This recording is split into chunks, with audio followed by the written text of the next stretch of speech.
Paneer soya chunks बनवायला खूप सोपे आणि इझी आहे. हे लहान मुलांसाठी तर आहेच आणि वेट लॉससाठी तर एकदम परफेक्ट आहे.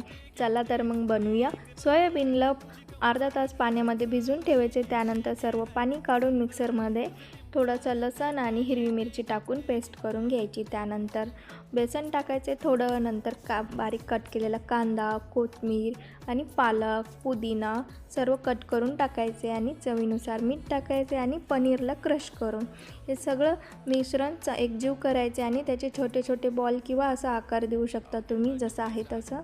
आणि त्यानंतर तूप टाकून तव्यावरती चांगलं दोन्ही साईडने भाजून घ्यायचे आणि ते छोटे छोटे बॉल बनवले त्याला आप्पे पात्रामध्ये तूप टाकून फ्राय करून घ्यायचे दोन्ही साईडने.